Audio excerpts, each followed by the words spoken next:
Welcome back to Wayne TV. I'm Joel Gilly. I am joined by Ann Hunter, and you are a board member, and we are here, and you're a board member of the Community Soup Kitchen. Community Soup Kitchen. Right. And we're here talking about the chili cook-off. It's Yeah. going to be here before we know it. It's Saturday. Yeah, it's coming up really quick. Yeah. So tell us a little bit about the chili cook-off, how it came about. Okay. Well, 12 years ago, we were trying to come up with an idea to raise some money for the soup kitchen, because it takes money to feed Absolutely. the number of people we feed. We feed them 52 weeks out of the year, 6 days out of every week. That's amazing. Doesn't matter if it's Christmas Day or Thanksgiving Day, we do it anyway. There are wonderful volunteers there that make it happen, and there are a lot of hungry people. Mm-hmm. But we needed to raise some money, so we decided maybe a chili challenge, get people to come in and cook chili and have a contest.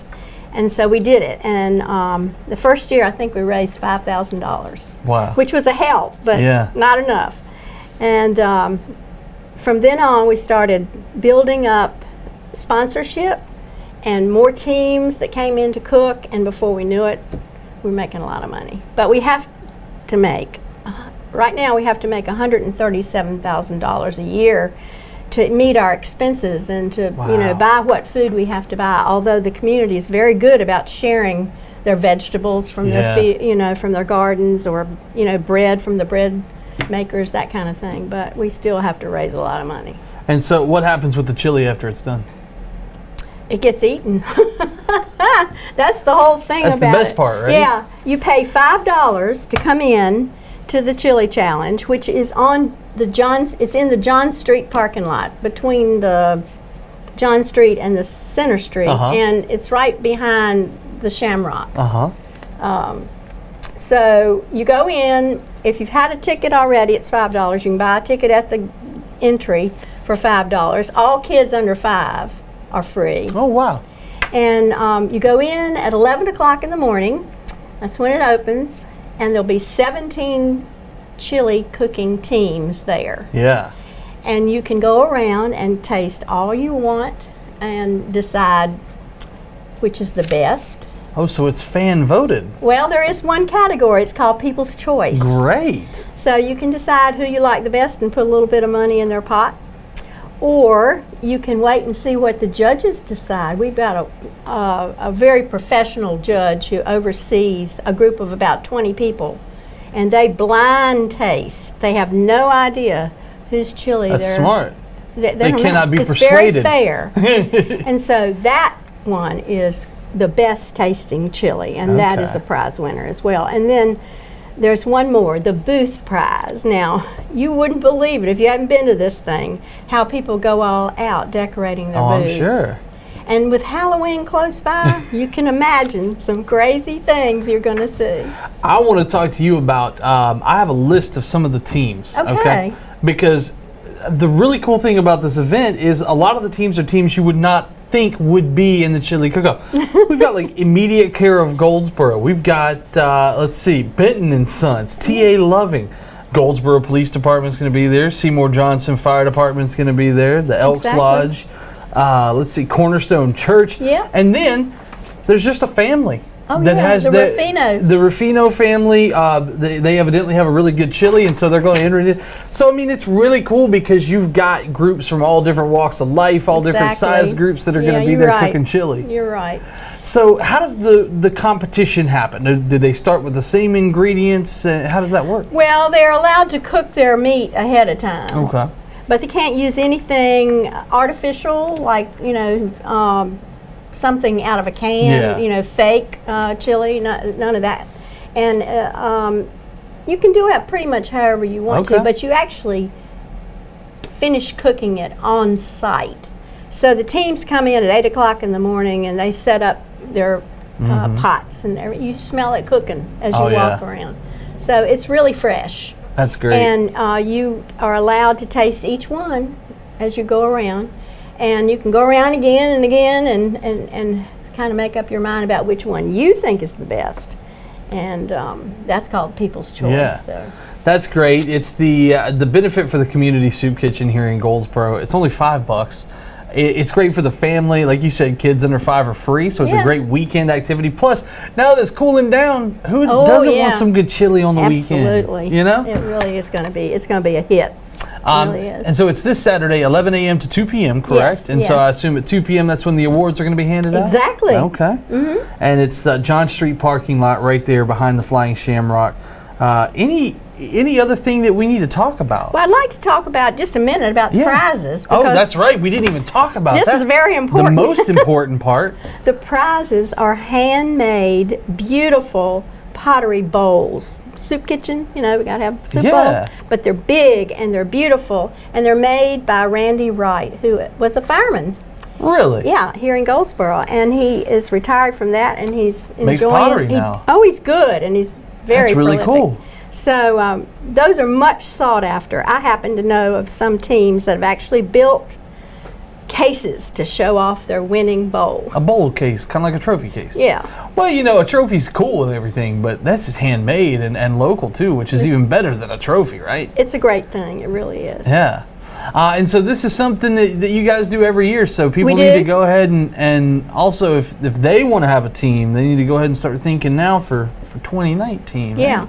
Well, actually, if you want to jump in on Saturday and you can get your ingredients together, just call the soup kitchen, community soup kitchen, and you can get in even now. There you go. Pay your application fee and you're in. That's a nice big parking lot. Yeah, exactly. Yeah. Well, this is a really cool event for us. Such a great cause. It is. It really is a great cause. Head out, get some chili, and you're not gonna find a lunch that's that cheap anywhere in Goldsboro. So hey, you might as well stop by. Do it for a great cause, right? Can I tell you a little bit about the history of the Chili Challenge? Can. I told you it started 12 years ago, but the Chili Challenge started 12 years ago, but the soup kitchen, community soup kitchen, started in 1980. Really? It started at St. Stephen's Episcopal Church. They saw homeless people gathering around the area where their church is, and they were concerned about them. And so one Sunday morning, they went and bought some Hardee's hamburgers. Yeah. Chicken or something. I don't know what they bought, but they brought it. Something. And they served 7 people. And then they really started thinking about what they were going to do about this situation, and they decided that they as a church ought to start a soup kitchen. That's so really for cool. 23 years, they served in their parish hall 6 days a week. I mean, they were amazing. That really is. And that was a huge leap of faith to start that. But the numbers grew to the point that they didn't have room for everybody, and their congregation was not that huge, so it was a huge responsibility to take on. So fortunately, the Jewish temple here in Goldsboro had become available because members had gone to Raleigh to other temples, Jewish members. And so they offered their church, their temple, to the soup kitchen. Wow. And they have a nice facility. They have a big, like, fellowship hall. And so that was made into the soup kitchen. And it's been going strong since 2003. Wow. I do want to talk a little bit about volunteers. You said you've got a lot of great volunteers. We do. You couldn't do it without them. It's amazing.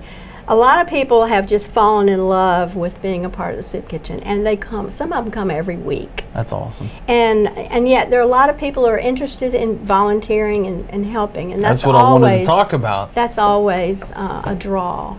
And I mean, I had a friend whose daughter, I guess it was her teenage daughter, that was kind of acting a little uppity about things, and she, during the summer, decided that her daughter should work in the soup kitchen a little bit and just see how life is for the rest of the world, and it changed her. That's great. It's a great thing, and the volunteers are very faithful. They don't miss. How do people, if they're interested in volunteering, what's the right Community way to do Soup Kitchen, just look in the phone book, get the number, and call Dorisha Benton. She's the director over there, and she'll work it out for you. Easy enough. Yeah, it's great. It's a great thing, great organization. Thank you for everything that you do for Goldsboro. Well, I don't do much. We think about all those volunteers. And it started with one church, and now we have like 35 churches involved. That's great. And even though we only serve 6 days a week, the churches come and do outside cooking, like grill work on wow. Sunday. So really, there's something to eat there 7 days a week. That's impressive. And there's a huge need in Goldsboro. I mean, I'm sure you've read in the paper that there are a lot of people that are not getting enough food in Wayne County. And it's documented that about 25% of the people here in Wayne County are actually living below the poverty line. You were just still thinking about the pottery from earlier. It's poverty. It's been a long day. Really it's okay. Poverty and lack of jobs and mental health, and we have a lot of veterans that are in need. So it's a good thing. Yeah. It really is. Absolutely. Well, get your chili this weekend here in Goldsboro, 11 to 2, and it's only $5, and participate, and all that money going back to a great cause, right? Yes, and I'll add, it is a rain or shine event. I know we're predicted to have a little rain. We're just going to keep Maybe our fingers. A lot of rain, we're going to keep our fingers crossed that no rain. Eh? We'll look forward to seeing you, whether you're in your raincoat or in your sunglasses. There you go. However you want to do it. We'll see you this weekend at the Chili Challenge right here in Goldsboro. We'll see you next time on Wayne TV.